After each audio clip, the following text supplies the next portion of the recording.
विधानसभा चुनाव की बारी, टिकटों पर मंथन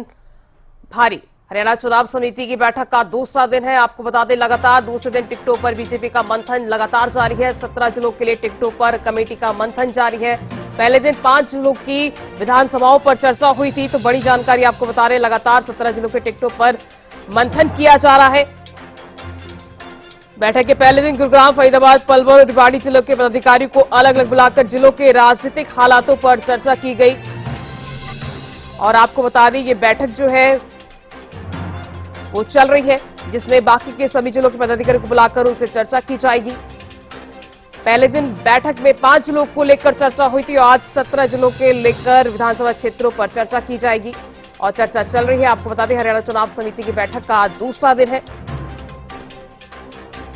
वीरवार को गुरुग्राम में हरियाणा विधानसभा चुनाव को लेकर बीजेपी की अहम बैठक हुई। 2 दिवसीय बैठक का आज दूसरा और आखिरी दिन है। 2 तस्वीरें आपको दिखा रहे हैं। बैठक का पहला दिन और बैठक के पहले दिन 5 जिलों को लेकर चर्चा हुई। वही दूसरी तस्वीर आपको दिखा रहे हैं। आज की 17 जिलों पर चर्चा जारी है। बैठक का दूसरा और आखिरी दिन है। पहले दिन बीजेपी के तमाम बड़े नेताओं ने टिकटों पर मंथन किया। बैठक में पहले दिन 5 जिलों की विधानसभा सीटों पर चर्चा हुई।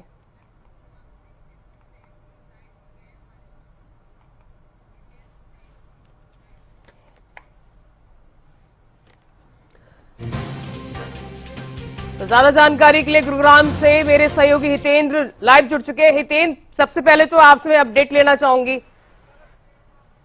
बैठक को लेकर क्या अपडेट है? बिल्कुल दीक्षा, यहाँ पर भारतीय जनता पार्टी की एक बड़ी महत्वपूर्ण बैठक चल रही है। चुनाव समिति की यह बैठक है। 90 की 90 सीटों पर भारतीय जनता पार्टी को जिस तरह से उम्मीदवार उतारने हैं, उसकी रणनीति पर मंथन चल रहा है। और यहाँ पर सीधे तौर पर अगर ये कहा जाए कि उम्मीदवारों को लेकर के आखिरी मंथन है। इसके बाद सिर्फ जो आलाकमान है उन्हीं को फैसला लेना है। यहाँ से 2-2, 3-3 जो उम्मीदवारों के नाम है वो यहाँ पर डिसाइड कर लिए जाएंगे हर विधानसभा क्षेत्र के हिसाब से, क्योंकि कल जिस तरह से 5 जिलों के लिए गुरुग्राम और फरीदाबाद समेत 5 जिलों के लिए उम्मीदवारों के नाम पर मंथन किया गया और बाकी बचे हुए जो जिले की विधानसभा सीटें हैं उन सीटों पर आज यहाँ पर मंथन चल रहा है। और तमाम जो चुनाव समिति के नेता हैं, जो चुनाव समिति के सदस्य हैं, सीएम नायब सैनी और बीजेपी के प्रदेश अध्यक्ष मोहनलाल बड़ोली समेत वो तमाम नेता यहाँ पर पहुंचे हुए हैं और टिकटों पर मंथन चल रहा है। चर्चा चल रही है कि किस विधानसभा सीट से किसको उम्मीदवार बनाया जाए, क्योंकि जिस तरह से अब तक हमने देखा है कि भारतीय जनता पार्टी 25% नए चेहरों को उतारने का मन बना चुकी है। इसके संकेत दिए जा चुके हैं, चाहे बीजेपी के प्रदेश अध्यक्ष मोहनलाल बड़ोली के बयान की बात करें या बीजेपी की रणनीति की बात करें। उनकी रणनीति इस बार साफ है कि तीसरी बार अगर हैट्रिक लगानी है, प्रदेश में सरकार बनानी है बीजेपी की, तो उन चेहरों को हटाना होगा जिन चेहरों से ज्यादातर नाराजगी क्षेत्र में बनी हुई है और जिनका रिकॉर्ड चाहे विधायक हैं या मंत्री हैं या पिछली बार जिनको टिकट दिया गया, अगर उनसे क्षेत्र में लोगों की नाराजगी है तो उनको टिकट नहीं दिया जाएगा। सीधा सा एक मूल मंत्र है कि जिताऊ कैंडिडेट को ही इस बार टिकट दी जाएगी। उसी के लिए यहाँ पर मंथन चल रहा है और तमाम सीटों पर, क्योंकि भारतीय जनता पार्टी ने जिन सीटों पर पिछली बार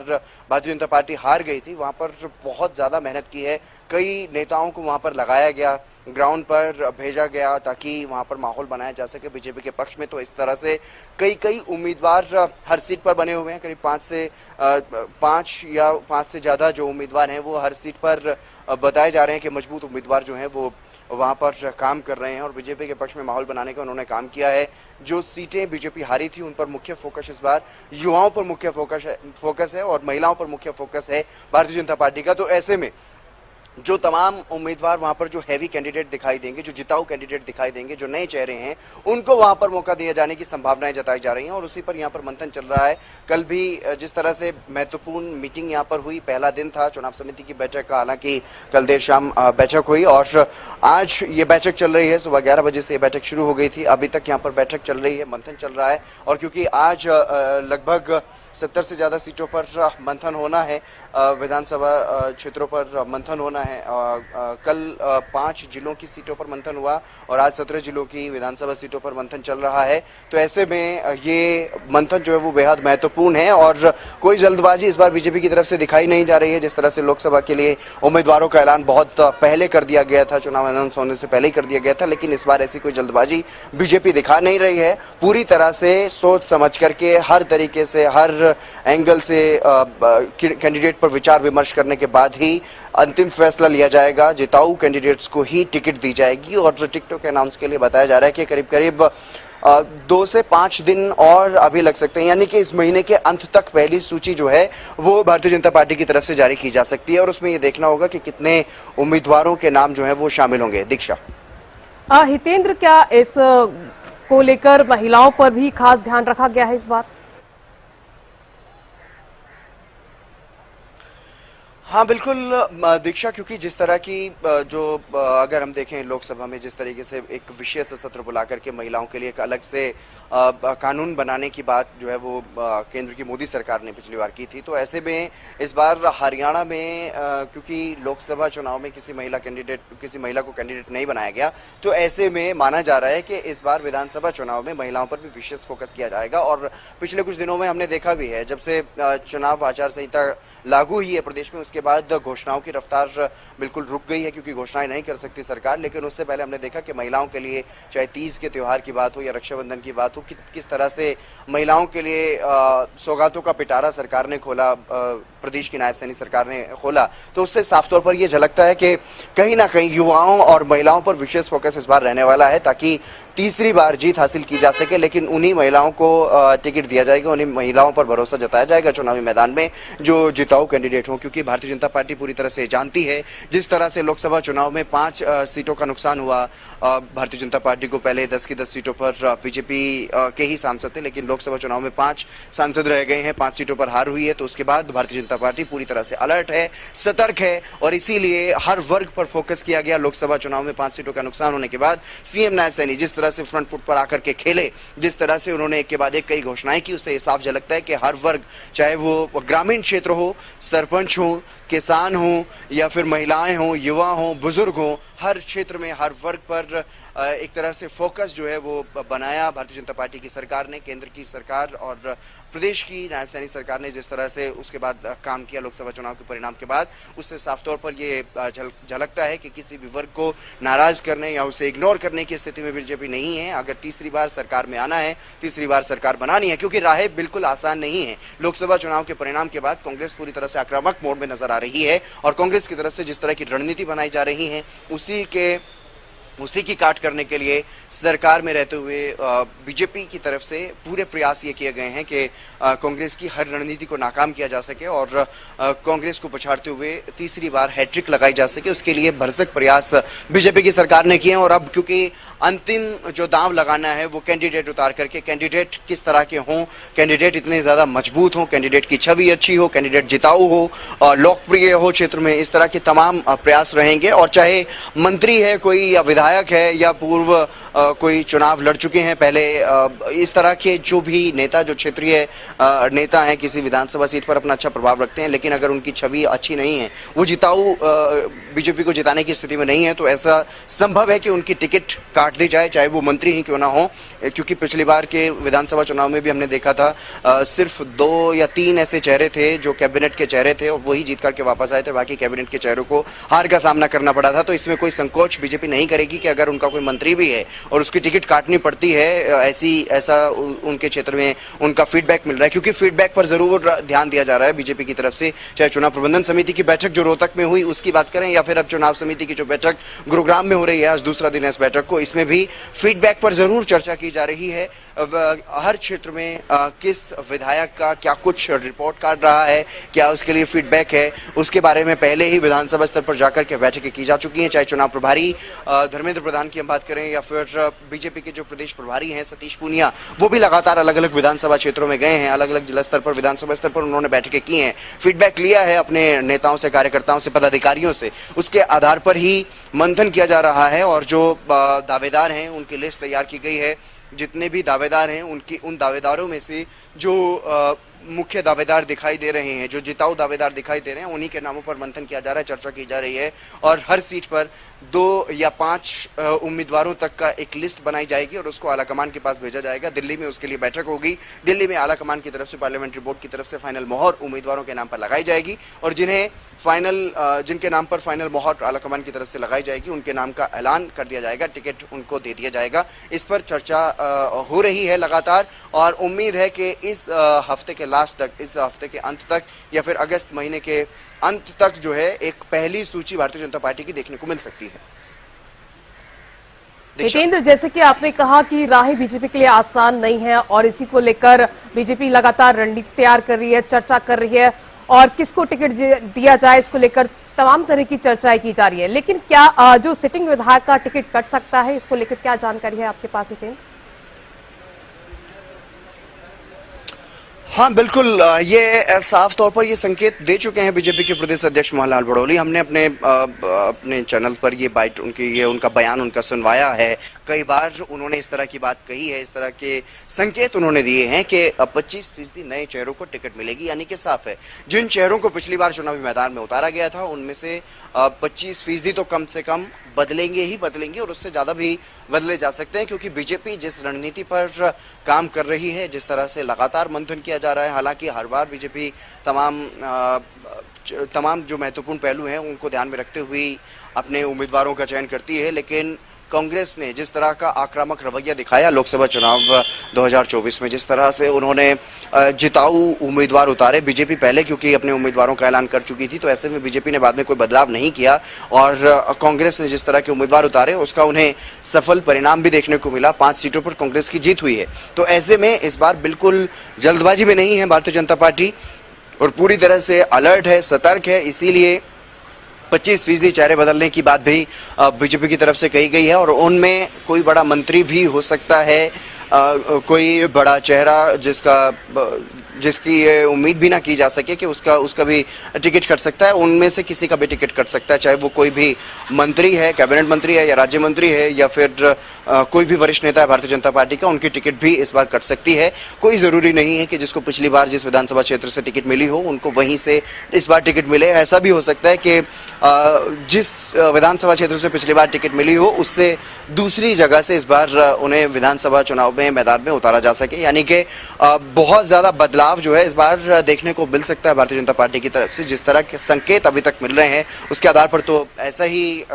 लग रहा है, ऐसी ही संभावनाएं हैं कि 25% तो कम से कम नए चेहरों को टिकट मिलेगी और जब 25% नए चेहरों को टिकट मिलेगी तो संभावित सी बात है कि पुराने चेहरे जो हैं उनको कहीं ना कहीं आराम दिया जाएगा, उनको साइडलाइन किया जाएगा। ये साफ तौर पर संकेत भारतीय जनता पार्टी की तरफ से दिए जा चुके हैं और बीजेपी इस बार किसी भी तरह से कोई रिस्क लेने के मूड में नहीं है। पूरी तरह से सोच समझ करके हर महत्वपूर्ण पहलू पर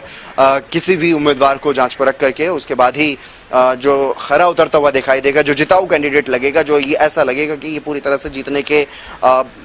की इसकी संभावनाएं हैं, उसी को वहां पर टिकट दी जाएगी। और खासतौर पर उन सीटों पर विशेष फोकस इस बार भारतीय जनता पार्टी का रहने वाला है जिन सीटों पर अब बीजेपी पिछली बार हार गई थी, विधानसभा चुनाव में हार गई थी और इस बार लोकसभा चुनाव में भी जिन सीटों पर इस तरह का परिणाम जो है वो देखने को मिला है, तो वहां पर भी विशेष फोकस भारतीय जनता पार्टी का रहेगा, क्योंकि वहां पर बीजेपी की तरफ से पहले ही अपने कार्यकर्ताओं को, अपने पदाधिकारियों को भेजा गया है कि आप जाइए इस क्षेत्र में, आप मेहनत करिए, जनता के बीच में जाकर के भारतीय जनता पार्टी की नीतियों का प्रचार प्रसार कीजिए और इनके लोगों की समस्याओं का समाधान कीजिए। इसी तरह के कई ऐसे नेता हैं हर विधानसभा क्षेत्र में जो काम लगातार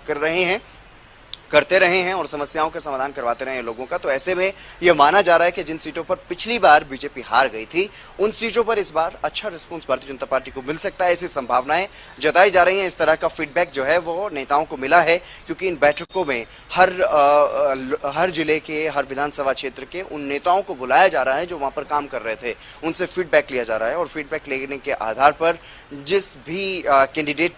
के नाम का वहां पर ज्यादा लोकप्रियता पाई जाएगी, जो जिताऊ कैंडिडेट वहां पर दिखाई देगा, उसी के नाम का ऐलान वहां पर किया जाएगा, उसी को वहां पर टिकट दी जाएगी। और अब ये देखने वाली बात होगी कि कौन से बड़े ऐसे चेहरे होंगे भारतीय जनता पार्टी के जिनकी टिकट कटेगी, क्योंकि ये तय है कि कुछ ऐसे मंत्री भी होंगे, विधायक भी होंगे जिनकी टिकट कटेगी। ये लगभग तय है, जिस तरह के संकेत अभी तक दिए गए हैं बीजेपी के नेताओं की तरफ से। हालांकि अब ये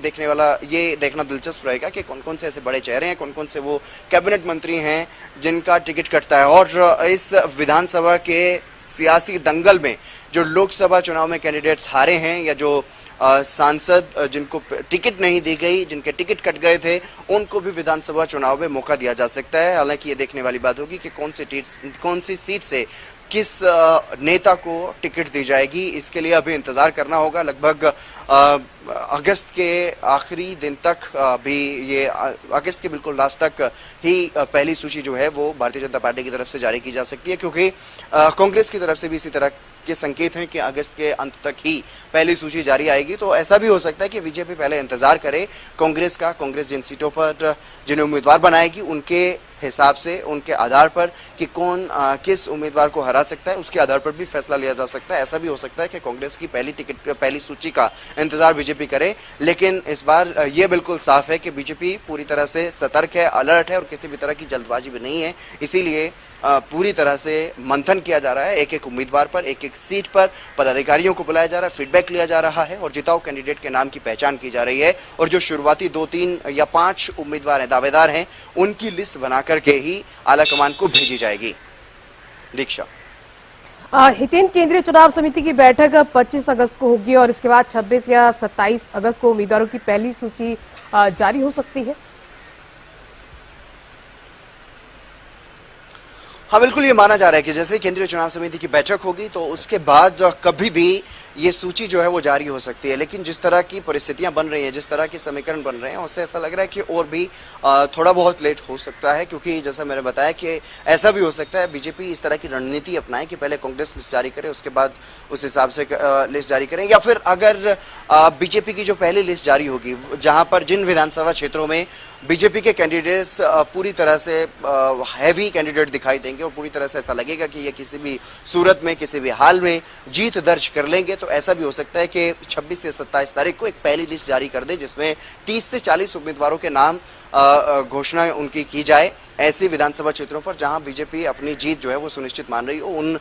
उन चेहरों पर दांव लगाए। तो ऐसे उम्मीदवारों का ऐलान पहली सूची में भारतीय जनता पार्टी की तरफ से जारी किया जा सकता है। केंद्रीय चुनाव समिति की बैठक में, जैसे कि आपने बताया कि 25 तारीख को ये बैठक होने वाली है, तो उस बैठक में ये फाइनल मोहर एक एक कैंडिडेट पर लगा दी जाएगी और उसके बाद कभी भी 1 या 2 दिन में या उसी दिन भी शाम तक जो है वो देर रात तक लिस्ट जारी की जा सकती है भारतीय जनता पार्टी की तरफ से, ताकि वो लोग कम से कम अपने क्षेत्रों में एक्टिवली अपने चुनाव प्रचार में जुट जाएं और पूरी तरह से भारतीय जनता पार्टी तीसरी बार सरकार बनाने की स्थिति में हो। इस तरह का प्रयास भी भारतीय जनता पार्टी की तरफ से किया जा सकता है। हालांकि अभी मंथन चल रहा है, हरियाणा के स्तर पर मंथन चल रहा है। हितेंद्र, आप बने रहिए, हमारे साथ मनोज वशिष्ठ भी जुड़ गए हैं। मनोज, टिकट वितरण से युवा चेहरों को लेकर बात करें तो बीजेपी की क्या रणनीति है? बिल्कुल, युवाओं को और महिलाओं को खास तौर पर अब की बार भाजपा जो नए चेहरे हैं उनको जरूर आजमा सकती है। जिस तरह से पहले भी बयान में साफ तौर पर इन्होंने कहा था कि 25% जो है वो नए चेहरों को मौका दिया जाएगा, तो जरूर ऐसे लोगों का सर्वे किया जा चुका है जो ग्राउंड पे सक्रिय हैं और साथ ही जिन्होंने लोगों के बीच में जाकर उनका काम किया है, और ऐसे लोग जो बहुत लोकप्रिय हैं अपने अपने विधानसभाओं में, तो ऐसे चेहरों पर जरूर बीजेपी दाव खेल सकती है। जी दीक्षा। मनोज, सीनियर नेताओं की तरफ से साफ कर दिया गया है कि जिले और प्रदेश के पदाधिकारी को भरोसा दिलाया गया है कि टिकट जीतने वाले कैंडिडेट्स को ही टिकट दी जाएगी। देखिए, जिस तरह से लोकसभा में 5 कांग्रेस और 5 बीजेपी के खाते में आई थी, तो कहीं ना कहीं 5 सीटों का नुकसान जरूर कांग्रेस भाजपा को हुआ था लोकसभा चुनावों में। तो ऐसे में 44 सीटों पर जो है वो भाजपा जीती थी, 46 सीटों पर कांग्रेस जीती थी। तो हार के क्या कारण रहे इन विधानसभाओं में, तो ये भी जरूर इन्होंने मंथन किया है भाजपा ने, और तमाम ऐसे चेहरों को अब भाजपा कारण जरूर उन्होंने खोजे हैं और उसके बाद ऐसे तमाम उम्मीदवारों की जो नाम है उनको फाइनल किया जाएगा जो भाजपा को उनके विधानसभा जो उम्मीदवार हैं वो जिता सकें। जी दीक्षा। हितेंद्र, मेरा सवाल यह है कि बीजेपी लोकसभा के चुनावों से सबक जरूर लेगी और जिसके चलते तमाम तरह की, चाहे बैठकों की बात करें, बैठकों का दौर भी जारी है, रणनीति तैयार की जा रही है और जिसको लेकर सोच समझकर बीजेपी अब टिकट वितरण करेगी। हाँ बिल्कुल दीक्षा, लोकसभा चुनाव के परिणाम के बाद भारतीय जनता पार्टी के कई फैसले ऐसे देखने को मिले हैं। हरियाणा सरकार की अगर मैं बात करूं, हरियाणा सरकार की तरफ से जिस तरह के फैसले लिए गए, चाहे सरपंचों को रिझाने की बात हो, सरपंचों के लिए पहले फैसला लिया गया, फिर अग्निवीरों के लिए ऐलान किया गया, क्योंकि ये वो फैसले लिए गए हैं जिनसे ये माना जा रहा था कि इनसे पार्टी को नुकसान हुआ है प्रदेश में। और इसी तरह से उज्ज्वला योजना की जो लाभार्थी महिलाएं हैं उनके लिए 500 रुपये गैस सिलेंडर का ऐलान किया गया। तो इस तरह की जो फैसले लिए गए हैं, इस तरह के जो ऐलान किए गए हैं युवाओं के लिए, महिलाओं के लिए, बच्चों के लिए, किसानों के लिए जो फैसला लिया गया, फसलें बढ़ाई गई हैं एमएसपी पर, बताया जा रहा है कि सभी फसलें एमएसपी पर खरीदी जाएंगी प्रदेश में। अब तो इस तरह का ऐलान प्रदेश के मुख्यमंत्री की तरफ से किया गया, तो इससे साफ तौर पर यह अंदाजा लगाया जा सकता है कि भारतीय जनता पार्टी को लोकसभा चुनाव में जो झटका लगा है, उससे लोकसभा चुनाव के परिणामों से सबक लेते हुए इस तरह के फैसले प्रदेश सरकार ने लिए हैं, समय रहते ये फैसले लिए। और जब चुनाव आचार संहिता लागू हो गई प्रदेश में, उसके बाद कोई घोषणा हालांकि सरकार नहीं कर सकती है, कोई भी इस तरह का फैसला सरकार नहीं ले सकती है। तो अब सिर्फ बीजेपी की तरफ से दो तीन चीजें जो हैं वो की जा सकती हैं, जमीन पर जाकर के, ग्राउंड जीरो पर जाकर के लोगों के साथ जनसंपर्क, और बीजेपी की केंद्र सरकार और प्रदेश सरकार की जो नीतियां हैं उनका जो फायदे मिले हैं, जो लाभार्थी हैं, उनको अपने पक्ष में करने के लिए प्रयास भारतीय जनता पार्टी के नेताओं, कार्यकर्ताओं, पदाधिकारियों की तरफ से किए जा रहे हैं। और आखिरी जो सबसे महत्वपूर्ण कारक साबित होगा भारतीय जनता पार्टी के लिए तीसरी बार सरकार बनेगी या नहीं, वो होंगे जिताऊ कैंडिडेट। इसीलिए इस बार किसी भी तरह का रिस्क भारतीय जनता पार्टी नहीं लेना चाहती, और बीजेपी रिस्क नहीं लेना चाहती एक भी सीट पर कि कोई हल्का कैंडिडेट हो या कोई हार पूरी तरह से साफ तौर पर दिखाई दे रही हो, इस तरह का रिस्क नहीं लेना चाहेगी बीजेपी यही चाहेगी कि जो कैंडिडेट मैदान में हम उतारें वो पूरी तरह से चुनौती दे सके सामने वाले प्रतिद्वंदियों को, और उसका फायदा बीजेपी को मिले, वो जीत करके आए और पूर्ण बहुमत की सरकार ताकि बीजेपी की बन सके, तीसरी बार प्रदेश में बीजेपी हैट्रिक लगा सके। इसके लिए भरसक प्रयास भारतीय जनता पार्टी की तरफ से किए जा रहे हैं। और क्योंकि कैंडिडेट बहुत महत्वपूर्ण होता है, जब भी हम ग्राउंड जीरो पर हमारी टीम पहुंची है, चाहे चुनावी यात्रा की बात करें या फिर दूसरे तरीकों की बात करें, हम जब भी ग्राउंड जीरो पर लोगों से ये पूछते हैं, हमारी टीम जब भी ये पूछती है कि आप किसके पक्ष में हैं, बीजेपी या कांग्रेस, तो बहुत कम ऐसे लोग होते हैं जो पार्टी को देख करके वोट करते हैं, पार्टी के कोर वोटर्स होते हैं वो, तो वो चेहरा नहीं देखते हैं सामने के कौन है चेहरा, कौन है कैंडिडेट, वो सिर्फ पार्टी को वोट देते हैं। लेकिन एक बड़ा फैक्टर होता है जो पार्टी के सिर्फ कैंडिडेट को वोट देते हैं कि कैंडिडेट जिताओ है या नहीं। कैंडिडेट का बहुत फर्क पड़ता है, विधानसभा क्षेत्र हो या लोकसभा क्षेत्र हो, तो कैंडिडेट अपने आप में एक बहुत बड़ा फैक्टर साबित होता है। तो इसलिए कैंडिडेट पर दांव लगाएगी भारतीय जनता पार्टी और कैंडिडेट वही उतारे जाएंगे जो जिताऊ होंगे। तो ऐसे में तमाम महत्वपूर्ण पहलुओं पर मंथन किया जा रहा है, कैंडिडेट की छवि अच्छी हो, कैंडिडेट जिताऊ हो। बिल्कुल